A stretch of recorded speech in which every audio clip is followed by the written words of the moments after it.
Hello friends, welcome back to my YouTube channel mechanical vitamin में आपका स्वागत है। पिछले जनरल साइंस के जो एमसीक्यू पोर्शन था, जो आज या कह लीजिए कल शाम को मैंने जो अपलोड किया था, उसमें ज़्यादा रिस्पांस नहीं आया, लेकिन फिर भी आप लोगों के लिए मैं 150 प्लस क्वेश्चंस लेके आया हूँ।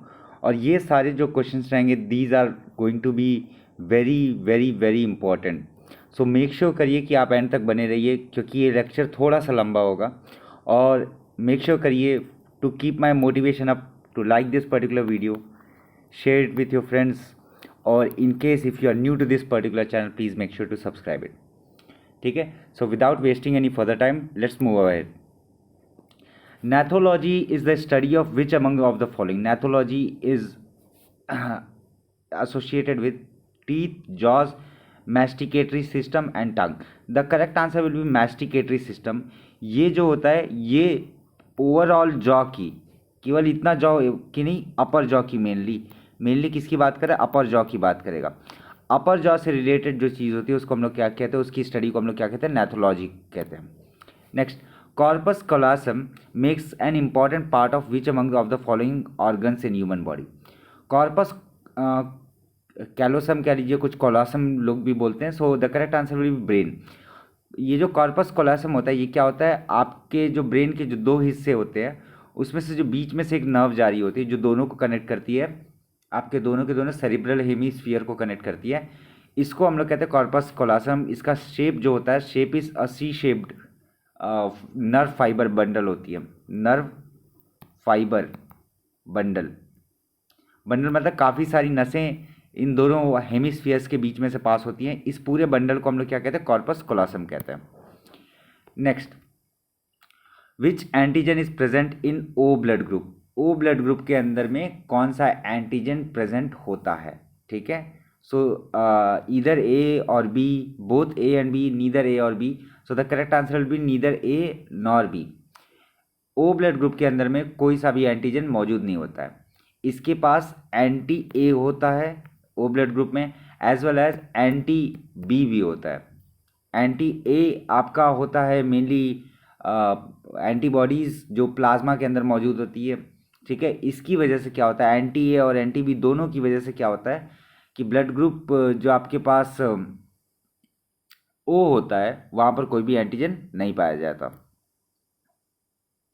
Next, protein in the pulses is found in which of the following form? जो प्रोटीन मिलता है हम लोग को दाल में, पल्सेस में, वो किस फॉर्म में होता है? वो फॉर्म होती है आपकी अल्ब्यूमिन फॉर्म में होता है। अल्ब्यूमिन फॉर्म जो होता है वो एक्चुअली में क्या है? लेग्यूम एक वर्ड आता है।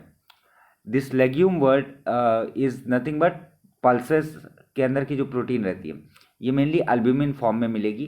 तो पल्सेस होते क्या है? पल्सेस होते हैं आपके low fat, these are very low fat, और साथ में it contains twice amount of protein as comparison to wheat, oats, barley and rice. Oats, barley and rice.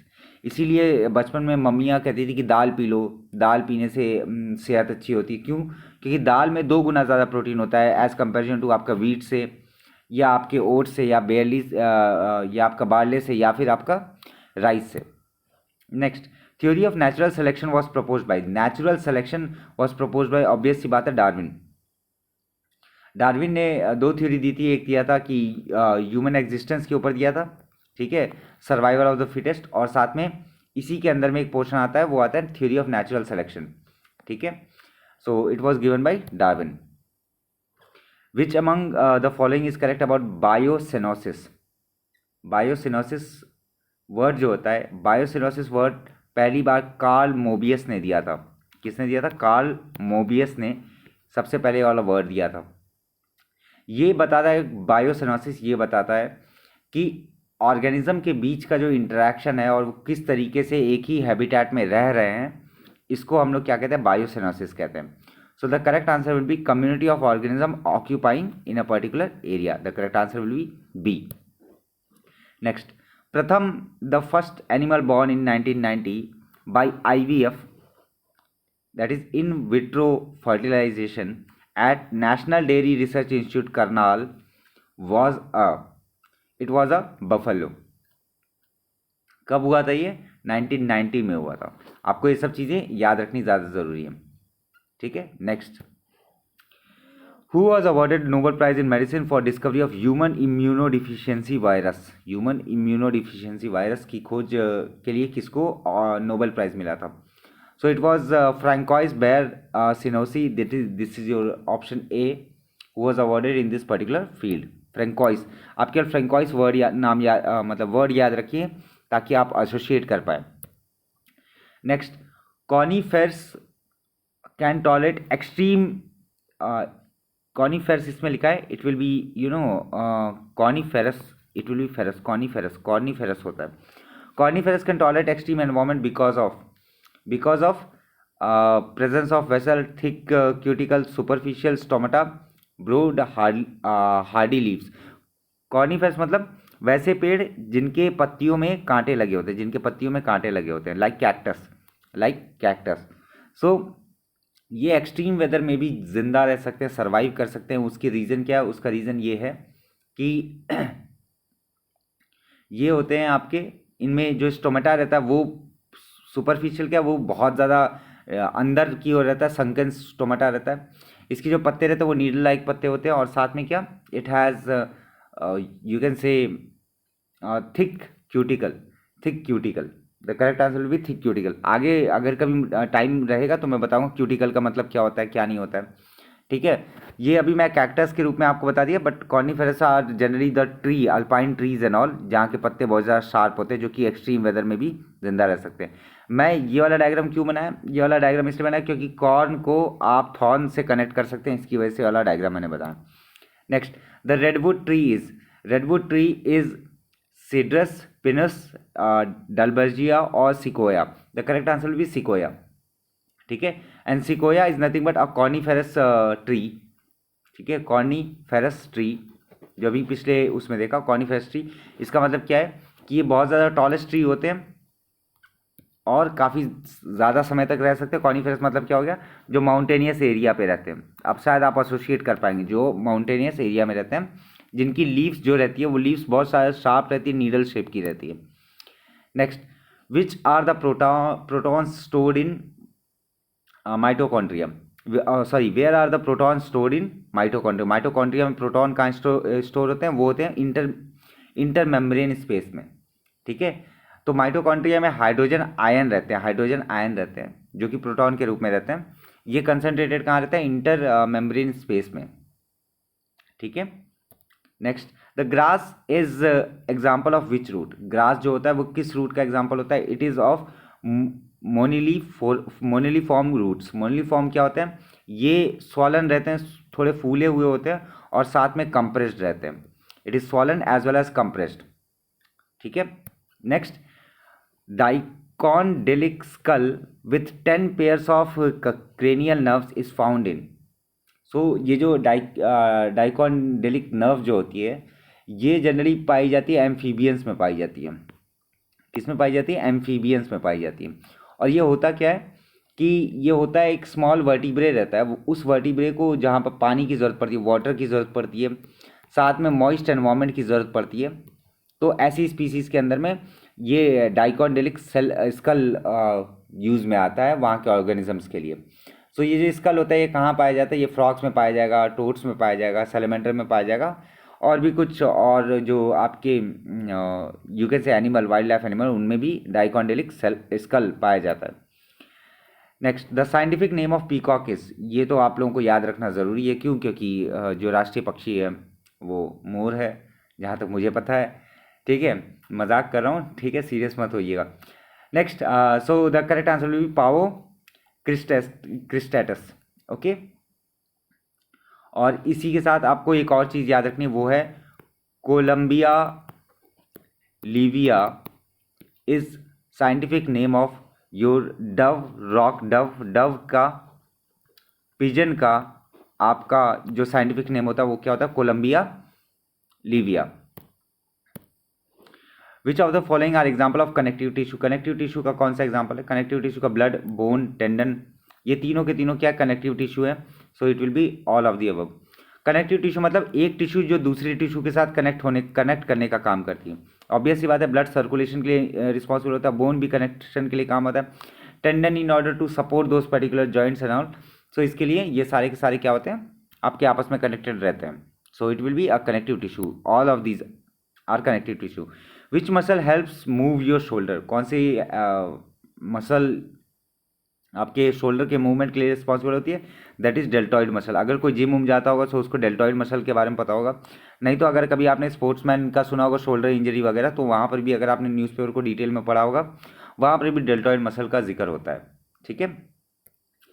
A process where urine is remove from a body is, urine is remove from a body, that process called as micturition, micturition, this option B. आप इसको मिक्ट्रूशन भी बोलते हैं कुछ लोग, माइट्रूशन भी कुछ लोग बोलते हैं। So depending upon your comfortability आप ये चीज़ देख सकते हैं। Chemical digestion of food occurs by biological catalyst, मतलब डाइजेशन ऑफ फूड किसकी वजह से होता है, ठीक है, किसकी वजह से होता है, ऑब्वियस सी बात है एंजाइम्स की वजह से। तो आपको एंजाइम्स में याद रखना है पेप्सिन वगैरह, पिटाइलिन वगैरह, ये सब कहाँ से निकलते हैं, कहाँ की ओर जाते हैं, क्यों निकलते हैं, उस वक्त क्या प्रोसेस चल रही होती है डाइजेशन प्रोसेस में, ये सब चीज़ें आपको याद रखनी ज़रूरी हैं। विच of the following includes in the large intestine, large intestine में कौन कौन सा है, कोलन, रेक्टम, एनस, ये तीनों के तीनों आपके लार्ज इंटेस्टाइन में इंक्लूड होते हैं।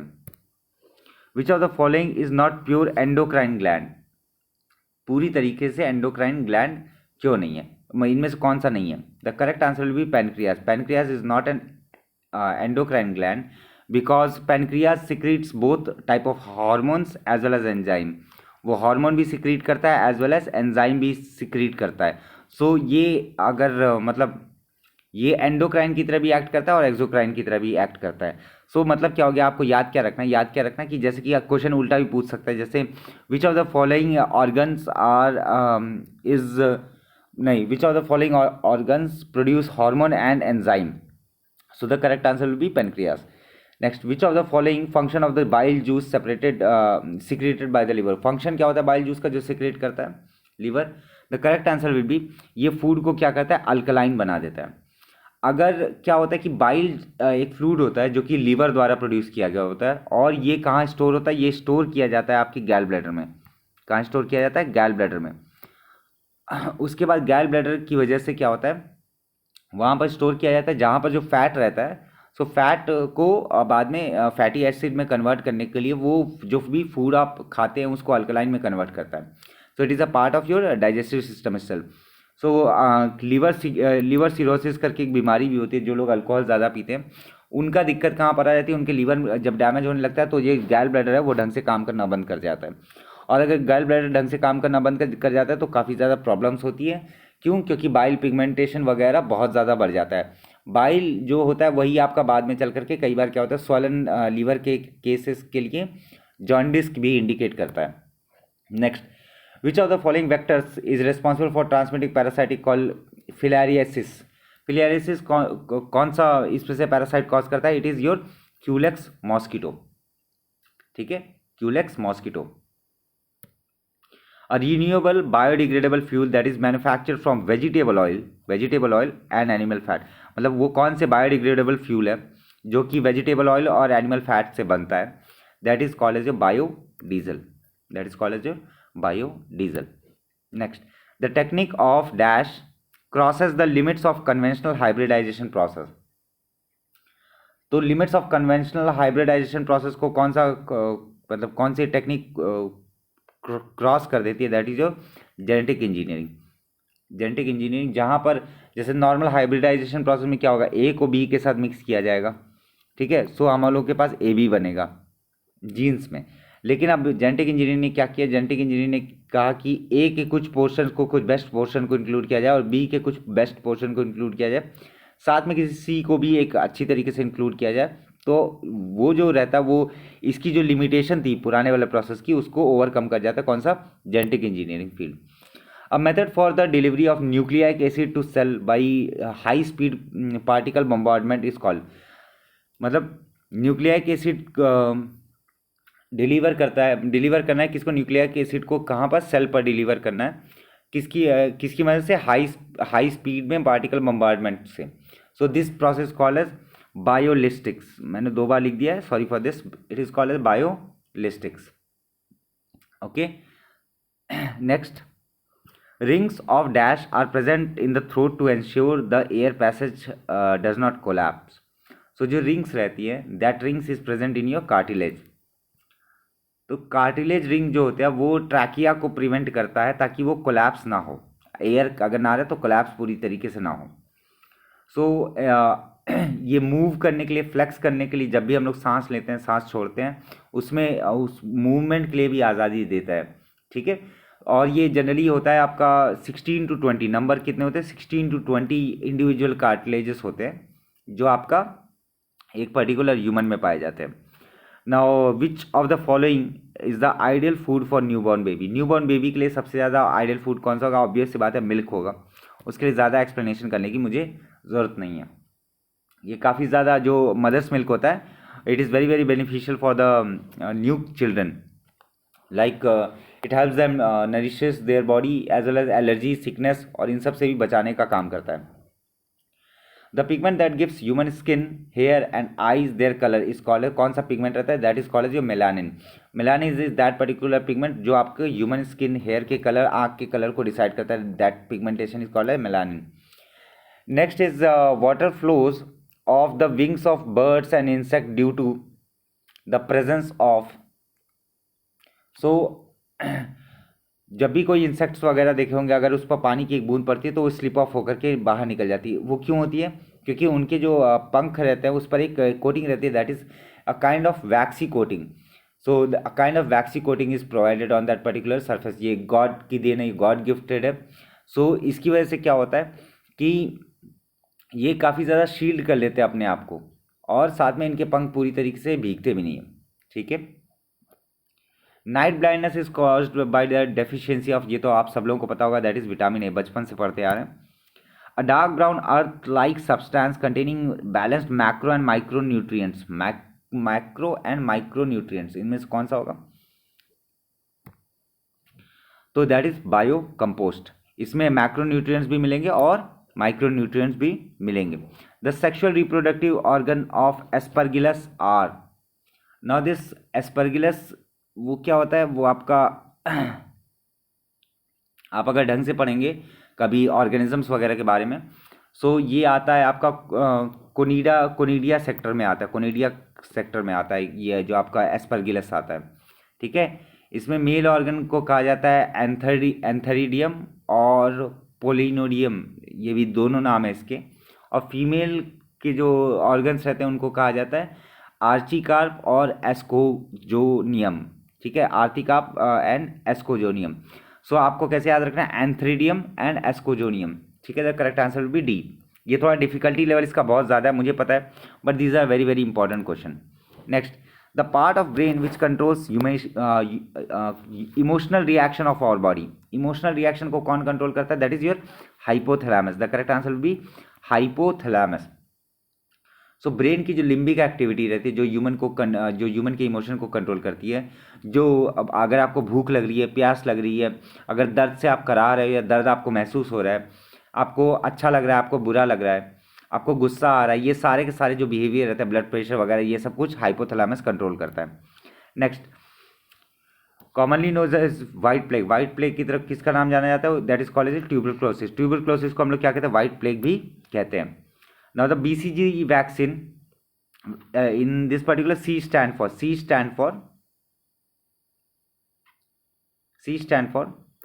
Calmette, okay, पूरा क्या आता है? Bacillus Calmette guerin, ये पूरा उसका फुल फॉर्म होता है, ग्यूरिन, ठीक है, ये पूरा का पूरा उसका फुल फॉर्म रहता है। ब्रीडिंग एंड मैनेजमेंट ऑफ बीज, ब्रीडिंग एंड मैनेजमेंट ऑफ बीज को हम लोग क्या कहते हैं? क्या उसको हम लोग कहते हैं एपीकल्चर कहते हैं, ठीक है। उसको हम लोग क्या कहते हैं? एपीकल्चर कहते हैं, जिसको ये वर्ड जो आया वो आया लैटिन वर्ड से आया है, ठीक है। इसमें सब कुछ इंक्लूड हो जाता है, पॉलन, जेली एंड ऑल, ये सब कुछ इंक्लूड हो जाता है। Bio magnification implies to, bio magnification मतलब क्या होता है कि जैसे कि आपने कुछ कचड़ा खाया, मतलब कचरा खाया, मान लिया आपने कुछ भी खाया, उसका जो रैपर था उसको आपने पानी में फेंक दिया, पानी में क्या हुआ, मछली ने खाया, मछली ने खाने के बाद क्या हुआ, उसको एक बड़ी मछली ने खाया, और उस बड़ी मछली ने खाने के बाद उसको इंसानों ने पकड़ा, इंसानों ने बेचा, उसके बाद इंसानों ने भी उसको बैठ करके खाया। सो इसकी वजह से क्या होगा, जो टॉक्सिक मैटर, जो प्लास्टिक जो उसने खाया था, जो उसकी बॉडी में डिकम्पोज हुआ, वो बड़ी मछली में गया, बड़ी मछली में जाने के बाद वो इंसानों के भी पेट में गया। सो यहाँ पर क्या होगा, टॉक्सिक मैटर जो रहेगा वो मैग्नीफाइड हो जाता है, इसी को हम लोग क्या कहते हैं, बायो मैग्निफिकेशन कहते हैं। Now yeast and mushroom are the example of organism of which kingdom? yeast and mushroom, yeast and mushroom जो होते हैं वो आपके किस डिपार्टमेंट के हैं, वो फंगाई डिपार्टमेंट के हैं ना। इसमें मैच करना है, ठीक है। ये क्वेश्चन मैं चाहता हूँ कि आप लोग सॉल्व करें, मैं भी आप लोगों के साथ एक बार सॉल्व करता हूँ। मेक श्योर करिए, pause this particular video right now and go through it. Nutrient deficiency को लिस्ट 1 में दिया गया, ये आपका लिस्ट 1 है, ABCD, एंड डिजीजेस दिया हुआ है आपको 1 2 3 4 के टर्म में, आपको मैच करना है, ठीक है। करेक्ट मैच कौन सा होगा। सो अगर आप इसको ध्यान से देखेंगे, सो अब देखिए, जैसे कि है पहला iodine, then iron, then niacin, ठीक है।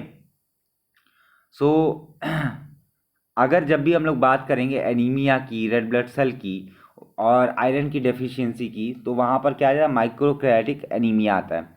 माइक्रोक्रेटिक एनीमिया से एसोसिएटेड कौन सा हो जाएगा, आपका हो जाएगा आयरन वगैरह हो जाएगा, ठीक है।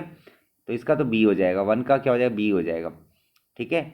नेक्स्ट इज योर, ऐसे करके आप मैच करिए, थोड़ा सा कोशिश करिए तो आप लोग को चीज़ें समझ में आएंगी, ठीक है। तो जो थर्ड, फर्स्ट, फोर्थ, सेकंड, मतलब जो देखिए जो थर्ड है आपका goitre is associated with disease iodine, pellagra, next is microcytic anaemia, ये किसके साथ एसोसिएटेड है, ये आयरन के साथ एसोसिएटेड है। नियासिन जो है वो आपका एसोसिएटेड है आपका पेलेगिया कोट से एसोसिएटेड है, और पेरिनीसियस एनीमिया जो रहता है वो विटामिन B12 की वजह से एसोसिएटेड है। Nutrients are recycle in the atmosphere with the help of certain micro organism refer to, मतलब न्यूट्रिएंट्स जो रहते हैं वो एटमॉस्फेयर में रिसाइकल हो जाते हैं, वो किसकी वजह से होते हैं, वो होते हैं डिकम्पोजर्स की वजह से, इनको हम लोग स्कैवेंजर्स भी बोलते हैं, ठीक है। Which among the following vitamin helps in controlling infection in human body, human body में इन्फेक्शन की कमी, मतलब इन्फेक्शन से बचाव कौन करता है, that is your vitamin C, that is your vitamin C. International commission on zoological nomenclature was established in, जो डिफरेंट नेम्स देते हैं जूलॉजिकल जो नॉमेनक्लेचर रहते हैं वो कब स्टैब्लिश हुआ था, that was established in 1988। Tibia is a part of, tibia is a part of, ठीक है। Now tibia is a word which is larger, stronger and two bones which are associated with the leg itself. ये leg में कहाँ रहता है, ये leg में नी के नीचे रहता है, ठीक है, और बिहाइंड टीबिया, मतलब फिब्यूला के आसपास में रहता है, ठीक है, ऐसे याद रखिएगा। मतलब कहाँ पर, नी के नीचे रहेगा, नी के नीचे रहता है, and it is associated with leg. One of the following is dash that excretes uric acid as its excretory product. Uric acid को एक्सक्रीटरी प्रोडक्ट मतलब बाहर निकाल लेता है, ऐसा कौन सा एक एनिमल है या कौन सा एक बर्ड है, दैट इज योर स्पैरो, ठीक है। तो नेक्स्ट क्वेश्चन पे मूव करते हैं।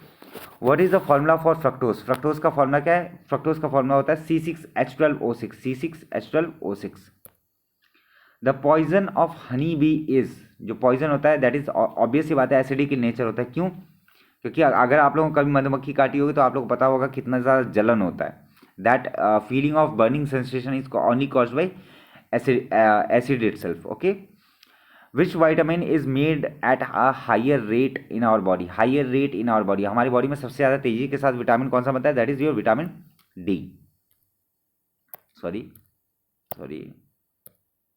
Next, which of the following statement are correct? Oils containing unsaturated fatty acid should be used for cooking. Animal fat have saturated carbon chain. Saturated fatty acid are generally harmful for health. ठीक है, इसमें आपको बहुत आराम से चीज़ें देखनी, देखिए अनसेचुरेटेड फैटी एसिड जो रहेगा उसको आपको यूज़ करना चाहिए खाना बनाने के लिए, ऑयल वगैरह में। मतलब क्या होता है, एक बार जो ऑयल में खाना पक गया वो क्या होता है, वो पहले अनसेचुरेटेड रहता है, खाना बनने के बाद क्या होता है वो सैचुरेट हो जाता है, और ये सैचुरेट जो होता है ये अगर आप इसमें फिर खाना बनाते हैं सो उसकी वजह से बॉडी को बहुत ज़्यादा नुकसान पहुंचता है, ठीक है। सो Unsaturated fatty acid should be can be used in cooking itself. Animal fats have saturated carbon chain बिल्कुल, और saturated fatty acid are generally harmful for health. The correct answer will be D, all of the above. Which lobe of human brain is associated with hearing? Hearing के लिए, सुनने के लिए, सुनाई देने की क्षमता के लिए कौन सा लोब इंपॉर्टेंट होता है? That is called as your temporal lobe. That is called as your temporal lobe. Temporal lobe कहाँ मौजूद होता है? यह हमारे सिर और कान के उधर के पीछे के पोर्शन में रहता है. ठीक है, जो कि रिलेट करता है आपके स्मेल के साथ, आपके टेस्ट के साथ, शॉर्ट टर्म मेमोरी वगैरह के साथ. इसलिए गजनी मूवी देखी होगी तो वहाँ पीछे वो वार करता है, और वहीं पीछे वो ऑक्सीपिटल जो आपका लोब होता है, मतलब सॉरी ऑक्सीपिटल जो पोर्शन होता है उसमें टेम्पोरल लोब जो होता है वहाँ पर वो डैमेज करता है. सो वहाँ पर भी शॉर्ट टर्म मेमोरी वगैरह की प्रॉब्लम आ सकती है. Which of the following is Monera group? ये ऑर्गेनिजम्स का पोर्शन है. मोनेरा ग्रुप इनमें से कौन सा है? ऑब्वियस सी बात है, bacteria is a part of Monera group. ठीक है, ये क्लासीफाई किया गया था बैक्टीरिया को किंगडम मोनेरा के अंदर में. ठीक है, by Whittaker's, by a scientist called as Whittaker's, WITTAKER. Okay. Dalton name is associated with which of the following? Dalton का किस नाम के साथ संबंध है? डाल्टन ने किसकी खोज की थी? ऑब्वियस सी बात है, किसकी खोज की थी? एटम की खोज की थी. आप हमेशा एडवर्टीजमेंट से याद रखिएगा, एटम की खोज किसने की थी? डाल्टन ने की थी. Next, which of the following acid is abundant in grapes, banana and tamarind? ठीक है, that is your tartaric acid. That is your tartaric acid. This are obvious सी बात है, इसमें मुझे ज़्यादा बताने की जरूरत नहीं है.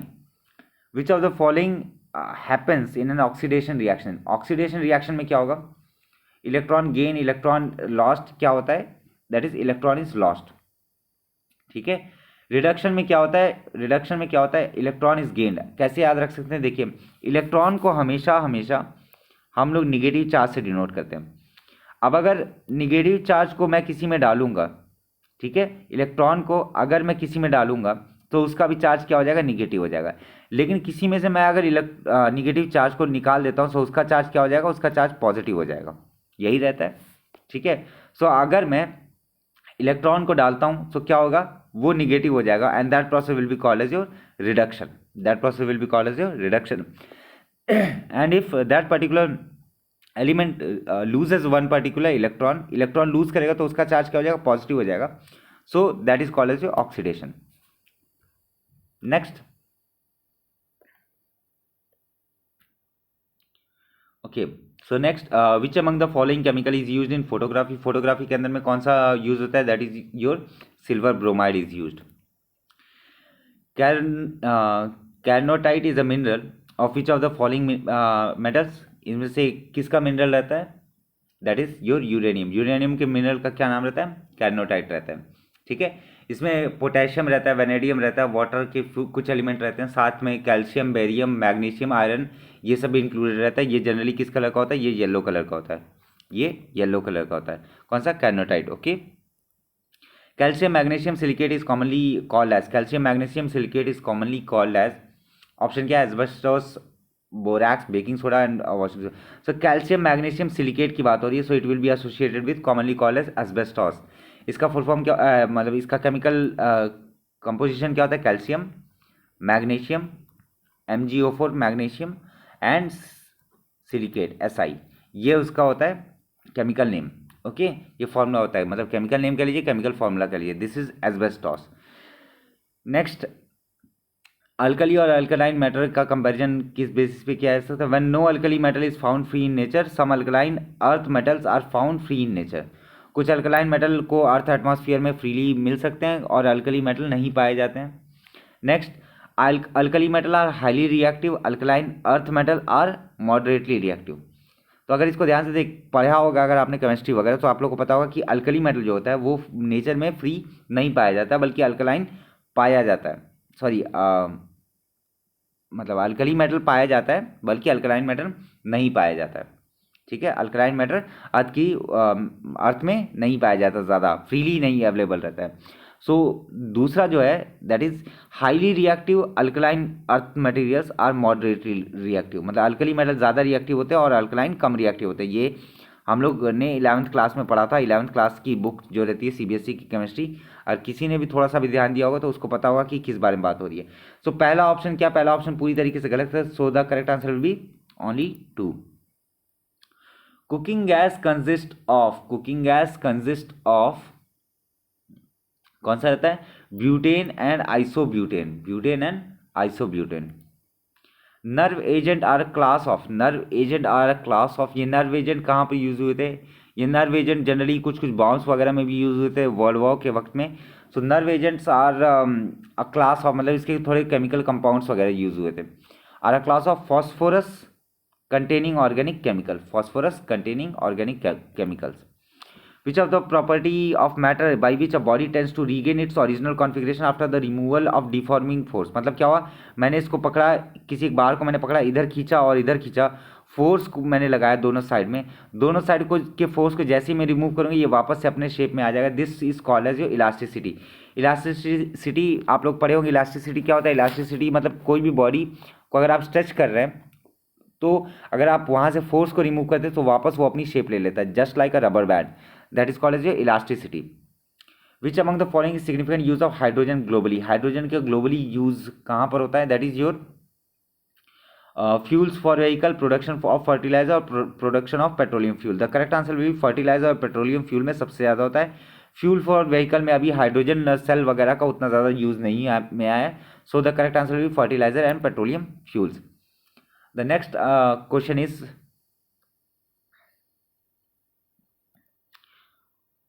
so the correct answer will be 2 and 3. The next question is, which of the following is incorrect? Alloying helps in improving the properties of a metal.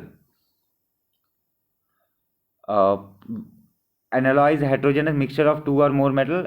The melting point of an alloy is less than that of pure metal. So इसमें जो correct answer मतलब क्या पूछा गया? Incorrect. इसमें गलत कौन सा है? इसमें गलत आइडेंटिफाई करना है। So alloy is a heterogeneous mixture of two or more metal जो है वो आपका गलत है। क्यों? क्योंकि एलॉय क्या होता है? Alloy is a homogeneous mixture. वो क्या होता है? होमोजेनस मिक्सचर होता है। ठीक है, होमोजेनस मिक्सचर में टू और मोर मेटल को मिक्स करेंगे या मेटल और नॉन मेटल को मिक्स करेंगे, जिसकी वजह से प्रॉपर्टी जो रहती है वो बदल जाती है। और साथ में क्या, melting point of alloy will always be less than that of pure metal. ये बात एकदम सही है। हमसे वो इनकरेक्ट पूछा गया था, तो इसके लिए करेक्ट ऑप्शन क्या होगा? B. Which of these metal is used for reducing agent in Goldschmidt thermite process? Goldschmidt thermite process जो होता है वहाँ पर हम लोग यूज़ करते हैं आपका रिएक्शन करते हैं। वो रिएक्शन का जो प्रोसेस होता है वो बेसिकली रिडक्शन प्रोसेस होता है। रिडक्शन किसका किया जाता है? मेटल ऑक्साइड का रिडक्शन किया जाता है बाय यूजिंग एल्यूमिनियम का यूज़ किया जाता है। सो इसको हम लोग जनरली एल्यूमिनो थर्माइट प्रोसेस भी कहते हैं। ऐसा यूनिट ऑफ एक्टिविटी, कोई भी आप एक्टिविटी वगैरह करते हैं, ठीक है, मतलब सॉरी ये activity sorry for this, it will be your radio activity. Sorry for this, mistake से हो गया, टाइप करने में दिक्कत आ गई थी। So the SI unit of radio activity will be becquerel. Madam Curie के हस्बैंड का जो सर नेम था that is your Henri Becquerel, वहाँ से ही नाम आया क्या? बैक्यूरेल का। Which of the following is correct? क्या पूछा गया? करेक्ट। क्वेश्चन इसीलिए हमेशा ध्यान से पढ़ना चाहिए किसके बारे में पूछ रहा है, करेक्ट या इनकरेक्ट के बारे में पूछ रहा है। किसके बारे में पूछा? करेक्ट के बारे में पूछा, और वो भी कौन सा? मेंडलीव पीरियोडिक टेबल के बारे में पूछा। सो मेंडलीव पीरियोडिक टेबल क्या थे? मेंडलीव पीरियोडिक टेबल किसके हिसाब से अरेंज थे? ये पीरियोडिक फंक्शन थे एलिमेंट के एटॉमिक नंबर का, पीरियोडिक फंक्शन थे एलिमेंट के एटॉमिक वेट का, या फिर एटॉमिक वेट पर डिपेंड नहीं करते थे, या फिर कोई हर चौथे एलिमेंट का सेम रहता। तो करेक्ट आंसर विल बी ये एटॉमिक वेट पर डिपेंड करते हैं। किस पर डिपेंड करते हैं? एटॉमिक वेट पर। जो फंक्शन रहता है वो किसका रहेगा? Atomic weight. इसलिए एटॉमिक वेट के बेसिस पर ही मेंडलीव ने पीरियोडिक टेबल को बनाया था, जहाँ पर हाइड्रोजन सबसे कम एटॉमिक वेट रहेगा, और बाकी जैसे जैसे आगे बढ़ते हैं hydrogen, helium, lithium, beryllium, boron, carbon, nitrogen, ऐसे जितना आगे बढ़ते जाएंगे एटॉमिक वेट बढ़ता जाता है। Next, which of the following is correct? क्या पूछा गया? करेक्ट पूछा गया। Diamond is the hardest known natural material. At room temperature diamond does not react with any chemical reagents including strong acid and bases. Yes, both are absolutely true. So the correct answer will be both A and 1 and 2, both 1 and 2। Which of the following is known as isobutane? इनमें से कौन सा isobutane के नाम से जाना जाता है? That is your 2-methyl propane। 2-methyl propane is also called as isobutane. ठीक है, आइसोब्यूटेन, ब्यूटेन कौन सा? ब्यूटेन में एक एन ब्यूटेन आता है। ब्यूटेन मतलब क्या हो गया? जहाँ पर 4 कार्बन एटम रहेंगे, ठीक है, 4 कार्बन एटम रहेंगे और एक साथ उनको ज्वाइन कर दिया जाएगा, मतलब C4H10। जैसे एक एग्जांपल ले लीजिए, C4H10, this comes under your butane. और ये मिथाइल प्रोपेन के नाम से भी जाना जाता है, मतलब 2 मिथाइल प्रोपेन के नाम से भी जाना जाता है। Which of the following is an organic compound, इनमें से कौन सा ऑर्गेनिक कंपाउंड है? ऑर्गेनिक कंपाउंड इनमें से अगर देखें तो that is your carbon tetrachloride. Carbon tetrachloride is your correct answer for this particular question. ये ऑर्गेनिक कंपाउंड में रहता है, इसके पास भले ही एच नहीं है लेकिन फिर भी ये ऑर्गेनिक कंपाउंड होता है। This is an exceptional case, इसको थोड़ा सा ध्यान से याद रखिएगा। Next, which of the following member of alkyne series, first member of alkyne series. Alkyne series का सबसे पहला मेंबर क्या होता है? That is acetylene. Alkyne YNE, ढूंढिए YNE। प्रोपाइन नहीं होगा, इथाइन नहीं होगा, वाइन नहीं होगा, मिथाइन नहीं होगा। So acetylene is the first stable member of alkyne series. ठीक है। Which metal has the highest melting point among all metal, सारे मेटल के में सबसे ज़्यादा हाईएस्ट मेल्टिंग पॉइंट किसका होता है? That is your tungsten. Tungsten का सबसे ज़्यादा मेल्टिंग पॉइंट होता है। कैसे पता है? जो बल्ब थे पुराने वाले, जो पुराने वाले आपके येलो कलर के जो बल्ब जलते थे, बहुत ज़्यादा तेज जलते थे, उसमें जो दोनों आप इलेक्ट्रोड के बीच में जो वायर लगी रहती थी, this particular wire was made up of tungsten. और इसमें कितना भी इलेक्ट्रिसिटी सप्लाई करते ये पिघलते नहीं थे, this does not melt of.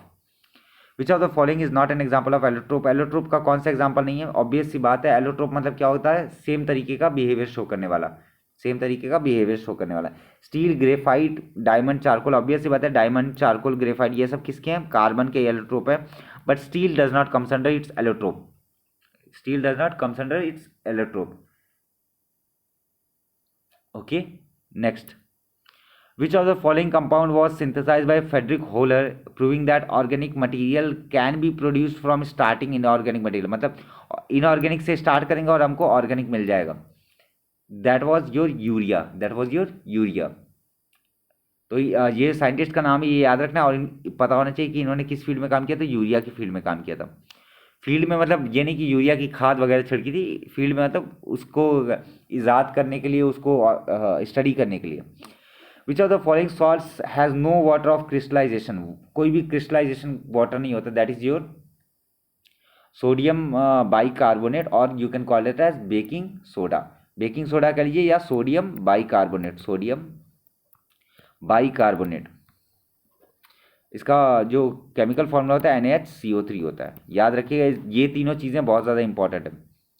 Which of the following causes rusting of iron, iron में रस्ट होने के कौन कौन से रिस्पॉन्सिबल है? Oxidation, reduction, chemical reaction with oxygen, chemical reaction with carbon dioxide.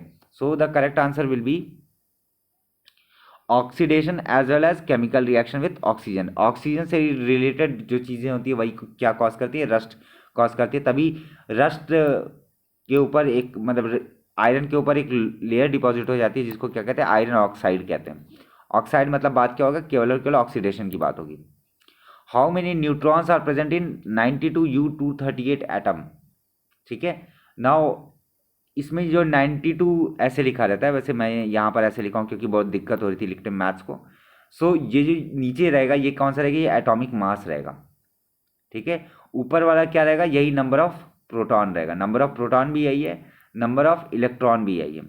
ठीक है, सो एटॉमिक मास जो रहता है वो क्या रहता है? Proton plus neutron. Okay, proton plus neutron. So अब अगर आप कैलकुलेट करेंगे 238 में से अगर 92 को माइनस कर देंगे, the answer will B 146। The correct answer will B 146। Electron move around the nucleus in which motion? Electron की मोशन कॉन सी होती है? दैट इज जो ऑर्बिटल मोशन होती है। ज़्यादा डिटेल में नहीं जाएंगे वरना हाइजेनबर्ग अनसर्टेनिटी प्रिंसिपल बहुत कुछ पढ़ना रहता है उस केस के लिए। Now which of the following is not positively charge, इनमें से कौन सा पॉजिटिवली चार्ज नहीं होता? That is your electron is not positive charge. Which of the following is not a mixture, इनमें कौन सा मिक्सचर नहीं है? मिक्सचर मतलब क्या हो गया? मतलब दो से ज़्यादा तरीके कंपाउंड का मिक्सचर हो, मतलब दो से ज़्यादा तरीके के एलिमेंट का मिक्सचर हो। जैसे लाइम वाटर में क्या होता है? लाइम का भी पोर्शन रहेगा, साथ में वाटर भी रहेगा। सॉइल में आपके डिफरेंट टाइप्स के कंपोजिशन आ जाते हैं, जैसे नाइट्रोजन आ जाता है, फॉस्फोरस आ जाता है वगैरह। मिल्क में आपका लैक्टोज वगैरह इंक्लूड होता है, वाटर इंक्लूड होता है। लेकिन जो आपका आइस होता है उसमें केवल और केवल वाटर रहता है, केवल और केवल वाटर रहता है। सो ये मिक्सचर नहीं है, ये एक होमोजेनस कंपाउंड की तरह काम करता है। Which of the following statement are true? Acid are sour in taste and generate, ये वेरी वेरी इंपॉर्टेंट क्वेश्चन है। It is very very very very important, highly important. Acids are sour in taste and generate H+ ion next, acid are sour in taste and generate OH negative ion, bases are bitter in taste and generate OH minus ion. So अगर आप इसको थोड़ा सा ही पढ़े होंगे तो आपको पता होगा acids are sour in taste and generate H+ ion, और बेसिस क्या होते हैं, वो जनरेट करते हैं OH नेगेटिव आयन। सो ये पहला वाला और तीसरा वाला सही है। So the correct answer will B A. What is the valency of magnesium? Magnesium की वैलेंसी क्या होती है? मैग्नीशियम की वैलेंसी होती है 2। वैलेंसी मतलब क्या हो गया? न्यूक्लियस ऑर्बिटल जितने सारे मैक्सिमम जो एक्सटर्नल ऑर्बिट रहेगा उसमें कितने इलेक्ट्रॉन्स है, that is called as valency, या वैलेंसी भी कुछ लोग कहते हैं। Ozone layer is present in, ozone layer कहाँ पर प्रेजेंट होता है? स्ट्रेटोस्फियर में प्रेजेंट रहता है। Next, which of the following is not a method of preparing oxygen? Preparing oxygen करने का कौन सा काम मतलब किससे नहीं बनता है? मतलब किससे नहीं बनता है? Not a method, not a method, that is decomposition of magnesium oxide. Decomposition of magnesium oxide से आपका ऑक्सीजन नहीं बनता है, ठीक है। नेक्स्ट, इसमें से ऑड वन ढूंढना है, marble, chalk, limestone and slaked lime. So the correct answer will B slaked lime. Okay, slate lime जो रहता है वो आपका ऑड है। ऑड क्यों है slaked lime?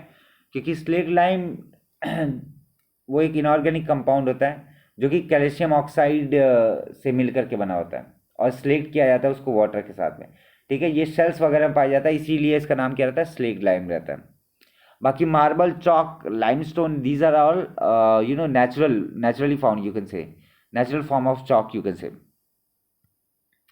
Which of the following cannot be beaten into sheet? Sheet में कौन बदला नहीं जा सकता? शीट मतलब क्या होगी? पतली सी चादर किसकी नहीं बनाई जा सकती? वो होता है पोटेशियम की चादर नहीं बनाई जा सकती। Gold, silver, aluminium, these are all metals, these are all metals. और मेटल्स की प्रॉपर्टी होती है कौन सी? Ductility, malleability. अभी किसके बारे में बात हो रही है? शीट्स की बात हो रही है। So we are talking about the property called as malleability. Which are the following shows exception to the octet rule? Octet rule को में एक्सेप्शन कौन शो करता है? ऑक्टेट रूल मतलब क्या हो गया कि जो ऑर्बिट्स हों वो ऑर्बिट्स में पूरे के पूरे 8 इलेक्ट्रॉन होने जरूरी है। कितने इलेक्ट्रॉन होने जरूरी है? 8 इलेक्ट्रॉन होने जरूरी है। इसमें से कौन सा है जो वो रूल को फॉलो नहीं करता? ठीक है, that is your boron. Boron is one of the element. Rock salt is contains which mineral? Rock salt के अंदर कौन सा मिनरल रहता है? The correct answer will be your sodium. Correct answer will be sodium. Which of the following non metal is a good conductor of electricity? इनमें से कौन सा नॉन मेटल है but good conductor of electricity है? That will be your graphite. हम लोग pencil वगैरह में जो यूज़ करते हैं, जो पेंसिल में होता है, that is called as your it is a very good conductor of electricity.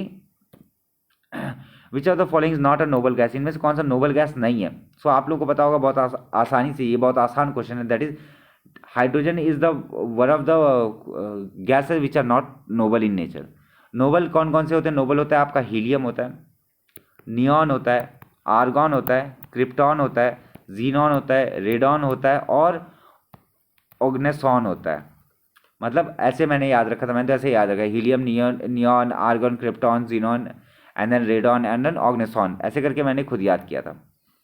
Permanent hardness of water, permanent hardness of water किसकी वजह से रिमूव, कैसे रिमूव किया जा सकता है? रिमूव किया जा सकता है using sodium carbonate, using sodium carbonate, और you can say soda ash is also, it is also known as soda ash. If lime water is kept in the air, it turns milky due to the presence of carbon dioxide. Carbon dioxide की presence की वजह से lime water जो रहता है ये आपका milky turn out हो जाता है। मतलब क्या हो गया कि जो आपका लाइम वाटर है, लाइम वाटर का फॉर्मूला क्या होता है केमिकल कंपाउंड का? CaOH2। CaOH2 को अगर मैं कार्बन डाइऑक्साइड के साथ रिएक्ट करूंगा तो मेरे पास क्या बनेगा? Calcium carbonate CaCO3 plus water मेरे पास बनता है, ठीक है। सो इसकी वजह से क्या होता है, जिस CO3 जो फॉर्मेट हो जाता है, जो फॉर्म हो जाता है, दैट इज कैल्शियम कार्बोनेट, उसकी वजह से मिल्की सॉल्यूशन हो जाता है। Okay, so the correct answer will be carbon dioxide. Black lung disease, black lung disease obvious सी बात है, ब्लैक लंग डिजीज मतलब जिनका फेफड़ा एकदम पूरी तरीके से काला हो जाता है। ये किन वर्कर्स के लिए, किन वर्कर्स में ये सिम्टम्स दिखते हैं ब्लैक लंग डिजीज के? वो होता है कोल माइंस में, क्योंकि कोल माइंस में काम करने वाले जितने भी एम्प्लॉयज़ रहते हैं वो बहुत ज़्यादा डस्ट पार्टिकल्स वगैरह के बीच में रह करके काम करते हैं, जिसकी वजह से उनको एक बीमारी होती है, that is called black lung disease. Which of the following substance is used as substitute for chlorine bleaching? जिसको हम लोग सब्स्टिट्यूट के तौर पे यूज़ कर सकते हैं। The correct answer will B hydrogen peroxide. इसका केमिकल फॉर्मूला क्या है? H2O2। H2O2 जो है वो यूज़ किया जा सकता है कई बार क्लोरीन की अगर इस्तेमाल नहीं करना है तो। Now kinetics is the study of, kinetics is the study of rate of chemical reaction, बिल्कुल कितना फास्ट जा रहा है, बिल्कुल mechanism and path of the molecule take in the joining from one reactant to product, the correct answer will be D, इन सबको kinetics कहा जाता है। Next, when ice cube are made the entropy of water, now ice cube are made the entropy of water मतलब क्या हो गया कि आइस क्यूब को बनाया जा रहा है, आइस क्यूब को बनाया जा रहा है मतलब क्या हो रहा है, आइस क्यूब को बनाया जा रहा है मतलब जैसे वाटर है मेरे पास, जैसे ये पूरा वाटर है, वाटर से मैं अगर हीट को निकाल दूंगा, अगर मैं हीट को निकाल दूंगा सो क्या होगा, इसका जो टेम्परेचर रहेगा वो टेम्परेचर क्या होगा, कम हो जाएगा। तो जब कभी मैं हीट को निकालता हूँ सो एंट्रोपी क्या होगी, इसकी एंट्रोपी क्या होगी, एंट्रोपी इसकी डिक्रीज हो जाएगी। अगर मैं हीट को ऐड करता, मतलब अगर मैं वाटर से वेपर में कन्वर्ट कर रहा होता तो हीट क्या होता, हीट इंक्रीज होती, इंक्रीज होने की वजह से इसकी जो एंट्रोपी रहती वो एंट्रोपी इंक्रीज होती और वो एंट्रोपी इंक्रीज होती, तो उसकी वजह से चीज़ें अलग हो जाती। सो जब कभी हीट एक्सट्रैक्शन होगा तो हमारे पास एंट्रोपी क्या होगी, डिक्रीज होगी। तो सो the correct answer will be decrease, मतलब मैंने वाटर से उसको आइस में कन्वर्ट किया, मतलब मैंने कुछ हीट निकाल दी उसमें से। एंट्रोपी होता क्या, entropy is the degree of randomness, कितना मॉलिक्यूल्स के बीच में रैंडमनेस है उसको मेजर करने का काम क्या करता है, एंट्रोपी करता है। Chernobyl disaster is a result of pollution caused by radio active waste, radio, इसके ऊपर एक रिसेंट में मूवी भी आई थी, अगर कुछ लोगों ने देखा होगा तो उनको पता होगा। Which type of fire extinguisher is used for petroleum fire, petroleum fire मतलब पेट्रोल टंकी वंकी में जहाँ पर कहीं भी आग लग जाए वहाँ पर आपका क्या कहते हैं कौन सा फायर एक्सटिंग्विशर यूज होता है, वहाँ पर फोम टाइप का फायर एक्सटिंग्विशर यूज होता है। ये चेरनोबिल के बारे में एक और बात बता दूं, ये आपका हुआ था 1986 में, कब हुआ था, 1986 में, ठीक है। और ये चेरनोबिल न्यूक्लियर रिएक्टर पाया कहाँ जाता है, ये पाया जाता है यूक्रेन के पोर्शन में पाया जाता है, यूक्रेन के पोर्शन में पाया जाता है, जो कि अभी काफ़ी ज़्यादा कॉन्फ्लिक्ट में भी है। Nylon is made up of, nylon is made up of polyamide, nylon is made up of polyamide, polyamide से नाइलॉन बनता है, ठीक है। और ये क्या है, ये सिंथेटिक फाइबर है, nylon is a synthetic fibre. Now an important green house gas other than methane being produced from agriculture field, methane के अलावा एग्रीकल्चर फील्ड से कौन सी गैस प्रोड्यूस होती है, green house gas, that is your nitrous oxide, the correct formula will be N2O। N2 और methane दो major green house gas है जो एमिट किए जाते हैं, एमिट होते हैं जब भी एग्रीकल्चर फील्ड वगैरह में काम होता है तब, या एग्रीकल्चर फील्ड में भी होता है, ठीक है। Now which of the following is not N example of biomass energy source, biomass energy source इसमें से कौन सा नहीं है, इसमें एटॉमिक एनर्जी जो है that is not of biomass, biomass मतलब रिलेटेड विथ योर बायोडाइवर्सिटी, मतलब वुड हो गया, गोबर गैस हो गया, कोल हो गया, ये सब हम लोग को एटमॉस्फेयर में मिल जाते हैं, मतलब एटमॉस्फेयर क्या नेचर में मिल जाते हैं। सो जो आपका एटॉमिक एनर्जी है वो आपको नेचर में नहीं मिलता है, so that correct answer will be option C. Which of the following is not an allotrope of carbon, ये एलोट्रोप ऑफ कार्बन इसमें से कौन सा नहीं हुआ, डायमंड, ग्रेफाइट, C60, ये तीनों के तीनों कौन से, ये कार्बन के एलोट्रोप है, लेकिन ये मीथेन जो है वो कार्बन का एलोट्रोप नहीं है, जरूर इसमें कार्बन पाया जाता है CH4 में, लेकिन this is not an allotrope of carbon, carbon की चेन नहीं रहती है मीथेन में। Now which among the following is measured using vernier caliper, vernier caliper की वजह से हम लोग क्या मेजर कर सकते हैं, वर्नियर कैलिपर की मदद से हम लोग डायमेंशंस को मेजर करते हैं। ये कुछ इस शेप का होता है, ऐसे टोंग शेप का होता है, यहाँ पर एक मूवेबल स्केल रहता है और एक फिक्स्ड स्केल रहता है, वहाँ से हम लोग बीच में ये जो गैप रहता है इसके बीच में हम लोग मटेरियल वगैरह को रख करके उसका डायमेंशन वगैरह मेजर कर सकते हैं, dimension like diameter, length and all. The force that binds nucleus neutrons and protons together in a nucleus is called very strong nuclear force, तभी दोनों साथ में रहेंगे वरना दोनों साथ में नहीं रह पाते। Optical fibre technology works on the principle of total internal reflection of light, हमने बहुत बार पढ़ा ये चीज़। The force between charge particle is called as, force between charge particle is called as your electromagnetic force, दो charge particle के बीच का फोर्स को क्या कहते हैं, electromagnetic force. Which one of the following is the largest practical unit of mass, इससे सबसे ज़्यादा मास का यूनिट कौन सा है, that is your CSL। CSL क्या होता है, Chandrashekhar limit, Chandrashekhar limit, Chandrashekhar limit, ये चंद्रशेखर लिमिट जो होती है ये 1.4 टाइम्स मास ऑफ सन होता है। ये सब बहुत इंपॉर्टेंट है जो भी मैं बता रहा हूँ, मतलब क्या हो गया 1.4 टाइम्स मास ऑफ सन, सन के मास से ये 1.4 गुना ज़्यादा रहता है जो Chandrasekhar limit. Which of the following has ohm as its unit. Ohm किसका यूनिट होता है? वो होता है आपका इंडक्टिव रिएक्टेंस का। अगर रेजिस्टेंस दिया होता तब बात अलग थी, क्योंकि ऑप्शन में रेजिस्टेंस नहीं दे रखा है, so the correct answer will be inductive reactance. Curie is a unit of which of the following? Curie is a unit of radio active. मैंने बताया था बैक्यूरेल और मैडम क्यूरी दोनों हस्बैंड वाइफ थे, हेनरी बैक्यूरेल और madam Curie, ये दोनों husband wife थे, दोनों को रेडियो एक्टिव हुआ था और दोनों रेडियो एक्टिविटी की फील्ड में काम कर रहे थे। Now, the branch of mechanics which deals with the study of motion of material without taking into account the factors causes the motion, मतलब मोशन तो हो रहा है, मुझे मोशन से मतलब है, लेकिन मैं फोर्स को कंसिडर नहीं करूंगा, तो ऐसे चीज को क्या कहते हैं? काइनेमेटिक्स कहते हैं। काइनेमेटिक्स में क्या होता है कि काइनेमेटिक्स में ये होता है कि बॉडी मोशन में करिए, तो हम लोग क्या कैलकुलेट करेंगे? वेलोसिटी कैलकुलेट करेंगे, कितनी स्पीड से दौड़ रहा है, एक्सेलरेशन कैलकुलेट करेंगे। हम ये नहीं कैलकुलेट करेंगे कि कितना फोर्स उसमें लग रहा है, कितना फोर्स से वो आगे बढ़ रहा है, ठीक है। हम लोग फोर्स वगैरह कंसिडर नहीं करते, उस ब्रांच को हम लोग क्या कहते हैं? काइनेमेटिक्स कहते हैं। एज पर Newton second law of motion, what is the relationship between rate of change of linear momentum to the external force applied?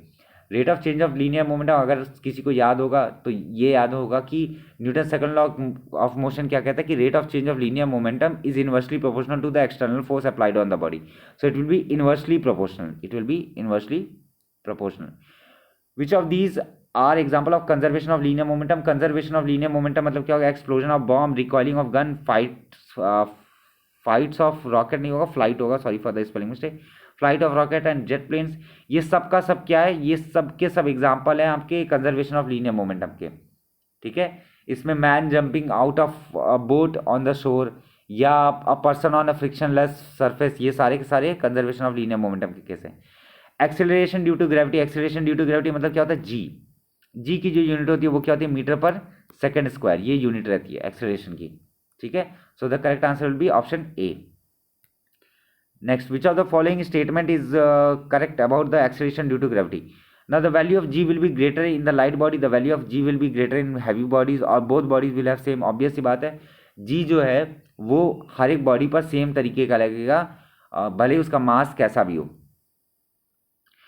Which of the following states of matter has the weakest intermolecular force? Intermolecular force सबसे ज़्यादा कम कहाँ होता है? ये gases में होता है, इसीलिए गैसेज में आप उसको देखना मुश्किल हो जाता है, उसको संभालना, उसको पकड़ना मुश्किल हो जाता है। क्यों? क्योंकि इसके जो मॉलिक्यूल्स वगैरह रहते हैं वो काफ़ी ज़्यादा दूर दूर पर होते हैं, okay. Which of the following name is given linear strain produced in the direction of deforming force? मतलब क्या हो गया? मतलब अगर मैं वापस एक मेटल रॉड है, मैं इसको दोनों तरफ से खींच रहा हूँ, मैं इसको दोनों तरफ से खींच रहा हूँ, मान लीजिए एक फोर्स पी के साथ दोनों तरफ से खींच रहा हूँ, सो क्या पूछा गया? Direction of deforming force. अब ये बढ़ करके क्या हो जाएगा? ये बढ़ करके कुछ इतना एक्सटेंड हो जाएगा जब मैं इसको काफ़ी देर तक खींचूंगा, तो ये जो डायरेक्शन में जो डिफॉर्मेशन हुआ इसको हम लोग क्या कहते हैं? लॉन्गिट्यूडनल स्ट्रेन, लॉन्गिट्यूडनल स्ट्रेन कहते हैं, ठीक है। Next, which of the following is incorrect? Bulk stress occurs only in liquid, सही बात है, बल्क स्ट्रेस हमेशा लिक्विड में कॉज करेगा। Longitudinal stress occurs only in solid, ठीक है, ये जरूरी नहीं है। So the correct answer will B longitudinal stress occurs only in solid. ये ऑकर्स ओनली जो वर्ड है, ओनली जो वर्ड है उसके लिए आपको समझना पड़ेगा, हमेशा ये लिक्विड के लिए नहीं होता। कई बार जब equal amount of force her जगह से लग रहे होते हैं तब भी बल्क स्ट्रेस सामने आ जाता है, करेक्ट, ओके। सो मतलब क्या हो गया? लॉन्गिट्यूडनल स्ट्रेस हमेशा और हमेशा आपको कहाँ मिलेगा? हमेशा आपको सॉलिड्स में मिलेगा। What is the stress known as when there is a relative displacement between various layer of solid? मतलब various layer of solid में क्या होगा? मतलब ऐसे करके कुछ सॉलिड रखा है और मैंने यहाँ पर एक फोर्स लगाया, नीचे वाले को मैंने फिक्स कर रखा है, सो इसकी वजह से क्या होगा? डिफॉर्मेशन कुछ इस तरीके का होगा, डिफॉर्मेशन कुछ इस तरीके का होगा। This will be your tangential direction के उससे मतलब डिफॉर्मेशन होता है। On which of the following factors the breaking stress depend? Breaking stress जो रहता है मतलब किस पर वो टूट जाएगा कोई सा भी मटेरियल, ये किस पर डिपेंड करेगा? ये पूरी तरीके से नेचर ऑफ मटेरियल पर डिपेंड करेगा। इसीलिए स्ट्रेस स्ट्रेन का जिन लोगों को पता होगा उन लोगों को पता होगा कि कुछ इस तरीके से जाता है और यहाँ पर जाकर के ब्रेक हो जाता है। ये डिपेंड करता है कि मटीरियल आपके पास कौन सा, अगर डक्टाइल है तो इतना पूरा तक जाएगा, अगर ब्रिटल है तो वो यहीं पर टूट जाएगा, वो वेरी करता रहता है। Which of the following has no effect on the pressure beneath the surface of a liquid? Pressure beneath the surface of a liquid मतलब सर्फेस ऑफ अ लिक्विड के नीचे जो प्रेशर है उसको मतलब फर्क नहीं पड़ता, नो इफेक्ट रहता है। वो किसका रहता है? एरिया ऑफ लिक्विड सरफेस का कोई भी इफेक्ट नहीं रहता है, कितना बड़ा एरिया है उससे फर्क नहीं पड़ता, बल्कि हमें फर्क किससे पड़ता है? रो जी एच से, दैट इज कितना अंदर तक वो डूबा हुआ है कोई भी मटेरियल, जी कितना है, और डेंसिटी ऑफ वाटर कितना है, डेंसिटी ऑफ लिक्विड कितना है जिसमें वो डुबोया गया। What happens to the frequency of pendulum if it is suspended from a ceiling fan of the lift moving downward with acceleration of gravity? So acceleration of gravity की का अगर आप लोगों ने थोड़ा सा ही पढ़ा होगा तो देखिए क्या होता है, क्या पूछा गया फ्रीक्वेंसी क्या होगी। मान लीजिए लिफ्ट है, ये लिफ्ट कहाँ मूव कर रही है, डाउनवर्ड की ओर मूव कर रही है, डाउनवर्ड की ओर मूव कर रही है विद एन एक्सेलरेट भी कर रहा है। इसका मतलब क्या है, यहाँ पर एम ए भी आएगा और साथ में एम जी भी आएगा, साथ में यहाँ पर मैंने पेंडुलम रख दिया। ठीक है, अगर मैंने पेंडुलम रख दिया है तो इसका मतलब क्या होगा, जो पेंडुलम का जो मोशन होगा वो भी किसके उसमें होगा, वो ए जो रहेगा एक्सेलरेशन वो बराबर जी के, ये आपको क्वेश्चन में दे रखा है। इसका मतलब क्या होगा, इसका मतलब ये होगा कि जो फ्रीक्वेंसी रहेगी वो क्या होगी, जीरो होगी, और फ्रीक्वेंसी जीरो रहेगी मतलब क्या होगा, there will be no oscillation in pendulum. What is the direction of electric and magnetic field in an electromagnetic wave, direction क्या होंगे, दोनों आपस में परपेंडिकुलर टू ईच अदर होंगे।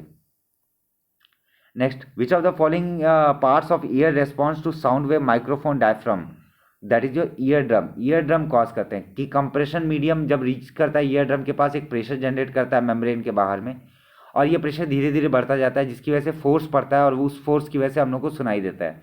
सो आप ये कह सकते हैं कि eardrum के पास में माइक्रोफोन डायफ्राम की तरह एक्ट करता है। ठीक है,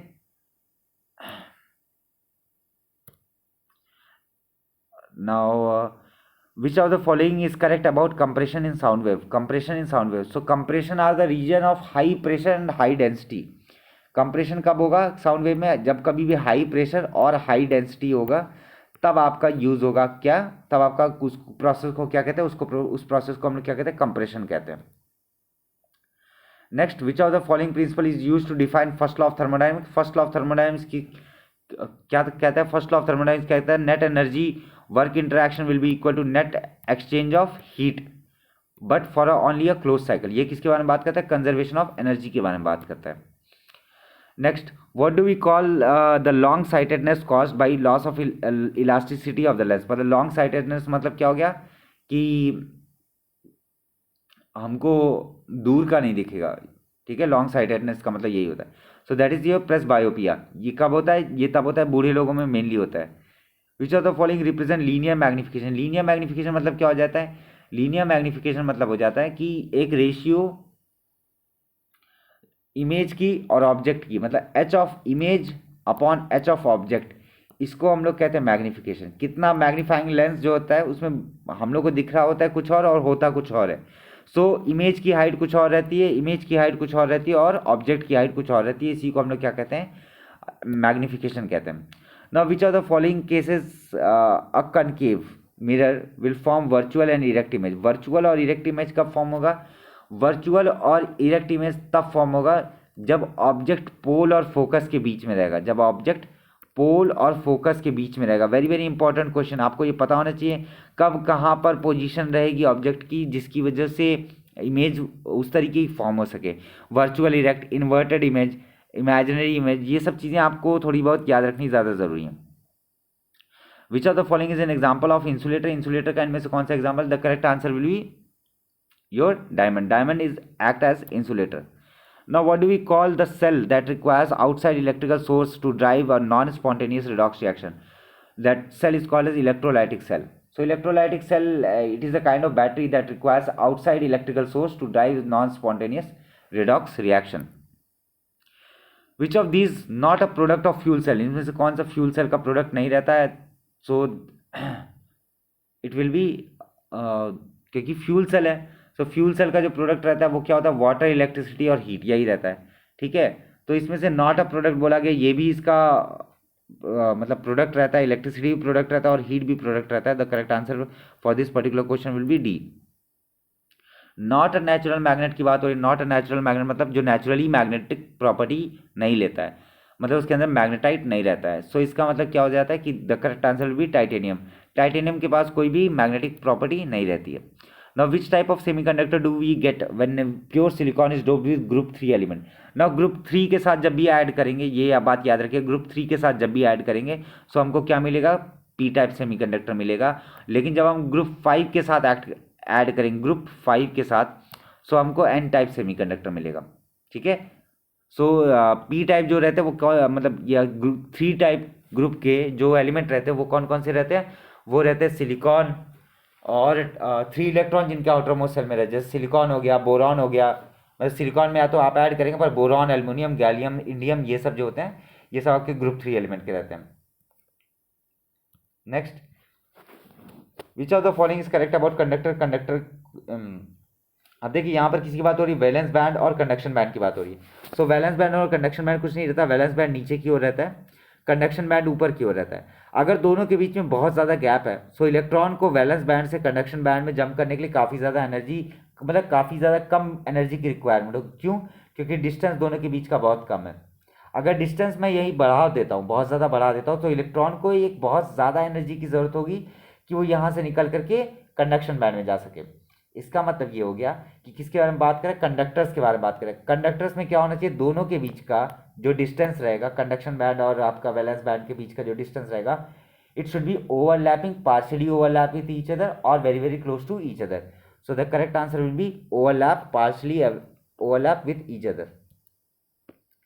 An object covers a distance which is directly proportional to the square of the time. Its acceleration is मतलब देखिए किसके बारे में बात हो रही है कि भाई डिस्टेंस उसने कवर किया, distance is directly proportional to the time square, distance is directly proportional to the time square.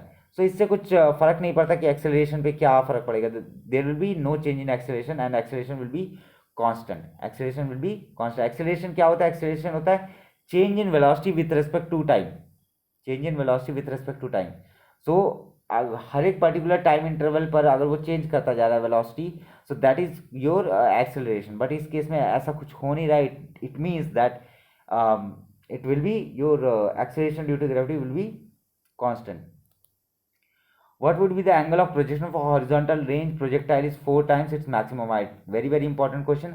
अगर इसको आप ध्यान से देखेंगे तो हमारे पास फॉर्मूला जो होता है दैट इज क्या दे रखा है, range is 4 times that of maximum height. Range का फॉर्मूला हमारे पास क्या होता है, V square sine 2 theta divided by G, और एच का जो फॉर्मूला होता है that is your V square sine square theta divide by 2g।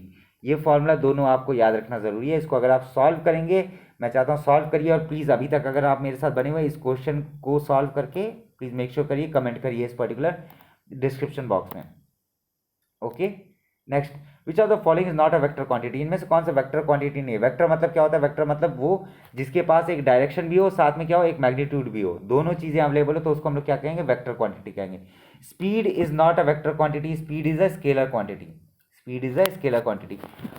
जैसे कि हम लोग बोलते हैं कि वो 30 किलोमीटर पर आवर की स्पीड से जा रहा है, स्पीड उसको बोलते हैं, ठीक है। वेलोसिटी तब बोलते हैं कि जब वो 30 किलोमीटर पर आवर की स्पीड से नॉर्थ की डायरेक्शन में जा रहा है, तो उसको हम लोग क्या कहते हैं, वेलोसिटी कहते हैं। Velocity is a vector quantity but speed is not a vector quantity. Next, find the acceleration of gravity of a body accelerate 10 metre 20 metre per second in 4 seconds. Obvious सी बात है, एक्सेलरेशन क्या होता है, acceleration होता है आपका change in velocity with respect to time. Change in velocity कितना होगा, 10 is the change in velocity, दोनों को माइनस करेंगे, it will be 10 divided by your 4 second time, it will be your 2.5। the correct answer will be 2.5। Unit of momentum की बात करें, momentum क्या होता है, मोमेंटम होता है आपका multiplication of mass into velocity. Mass की यूनिट क्या होती है, केजी, और वी की यूनिट क्या होती है, वेलोसिटी की metre per second. So the correct answer will be kg metre per second.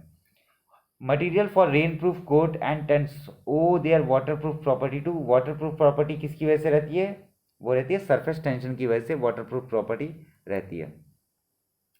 So maximum tolerance limit, tolerance limit मतलब कितना सहने की क्षमता कितनी है, और किसकी बात हो रही है, साउंड की बात हो रही है, कितना आप एक नॉर्मल आदमी सुन सकता है, that is your 60 to 80 decibel. 80 decibel के बियॉन्ड जैसे ही जाएगा वैसे ही क्या होगा, ईयर ड्रम फट जाएंगे। Next, the boiling point of water depends upon, boiling point of water depends upon totally on atmospheric pressure. So boiling point of water corresponds to the temperature at which its vapor pressure equals to the surrounding environmental pressure। so पूरी तरीके से किस पर depend करेगा, atmospheric pressure पे। what happens when a freely falling object eventually stops on reaching the ground। so क्या होगा कि फ्रीली फॉलिंग बॉडी है, वो जैसे ही ग्राउंड पे पहुंचा वैसे ही वो क्या हो गया, स्टॉप हो गया। इसका मतलब क्या हो गया कि पोटेंशियल एनर्जी जो थी वो क्या होगा, डिक्रीज हुई। काफ़ी ज़्यादा डिक्रीज हुई और उसकी काइनेटिक एनर्जी बढ़नी शुरू हो गई, उसकी काइनेटिक एनर्जी बढ़नी शुरू हो गई। A body of 6 kg mass accelerates 6 metre per second to 80 metre per second in 3 seconds. क्या फाइंड करना है? Due to application of force. The magnitude of force पूछा गया। मैग्नीट्यूड ऑफ फोर्स अगर पूछा गया, हमको क्या डिटरमाइन करना है? हमको फोर्स डिटरमाइन करना है। फोर्स का फॉर्मूला क्या होता है न्यूटन का लॉ के हिसाब से? F is equal to ma। Mass दे रखा है, एक्सेलरेशन मैंने अभी कुछ देर पहले बताया कैसे, कि change in velocity divide by time. So please make sure करिए, इसको भी कैलकुलेट करके मेक श्योर करिए, कमेंट डाउन करिए in the particular comment box. So fibre optics works on the principle, fiber optics works on the principle of total internal reflection. The correct answer will be C. Which of the following are the primary color for photography? Primary color for photography is red, blue and yellow. Red, blue and yellow. Red, blue and yellow. ठीक है, photograph में क्या होता है? Red, yellow और blue are primary colours which are used. वैसे primary colour कौन से होते हैं? RGB, that is red, green and blue. ये तीन आपके प्राइमरी कलर होते हैं। Sensitivity of human eyes maximum in the which region? In green region. In green region, green region के अंदर में क्या होता है? वेवलेंथ जो रहता है, वेवलेंथ का जो रेंज रहता है वो रहता है आपका 400 nanometre to 700 nanometre. 400 nanometre to 700 nanometre के बीच का आपका वेवलेंथ रहता है। इसकी वजह से क्या होता है? इसकी वजह से सेंसिटिविटी जो सबसे ज़्यादा रहती है वो किसकी रहती है? वो ग्रीन रीजन की रहती है। ठीक है, और सबसे ज़्यादा अगर बोलेंगे मतलब कि sensitivity of human eyes maximum towards green. लेकिन अगर ऑप्शन में येलो दे रखा है, so you should prefer yellow. आपको क्या प्रीफर करना है? येलो। येलो में और ज़्यादा सेंसिटिव रहता है as comparison to, sorry for this, it's already been 1 hour, but मैं ये कंप्लीट करूँगा 150 क्वेश्चन, उसके बाद ही जाकर के मैं थोड़ा सांस लूँगा गहरी। ठीक है, so sensitivity of human eyes maximum, क्योंकि ऑप्शन में येलो नहीं दे रखा है, ऑप्शन में केवल ग्रीन दे रखा है। अगर येलो दे रखा होता you should prefer to mark yellow as a particular answer, but क्योंकि येलो नहीं दे रखा है, so you should mark the other region, that is your green region, which is also sensitive. Now golden view of seashell is due to which of the following? golden color, golden view of the seashell, seashell मतलब क्या हो गया? जो सीपिया पाई जाती है वो, that is due to polarization, that is due to polarization. polarization मतलब क्या होता है कि एक पर्टिकुलर लाइट फॉल की किसी पर्टिकुलर सरफेस पे, उसके बाद जो रिफ्लेक्ट हुआ वो क्या हो गया? फुली पोलराइज हो गया। पोलराइज मतलब सेम मैग्नीट्यूड के फोटॉन्स वगैरह आएंगे। ऐसे ही करके अभी आप समझिए फिलहाल के लिए, बाकी जो लोग टेक्निकल पढ़े होंगे उनको पता है। Why does the black board appear black in colour? Obvious सी बात है, क्योंकि ब्लैक जो कलर रहता है वो सब कुछ एब्जॉर्ब कर लेता है, it absorbs all colour. One light passes through one medium to the other medium, medium के चेंज के बारे में जब भी बात होगी, जब भी कभी मीडियम के चेंज के बारे में बात होगी, सो it will be always be refraction, it will always be refraction. Next, human I forms image of an object at its, ये बहुत इंपॉर्टेंट क्वेश्चन है, वेरी वेरी इंपॉर्टेंट क्वेश्चन। कहाँ पर फॉर्मेशन होता है? वो होता है रेटिना पे इमेज फॉर्मेशन होती है।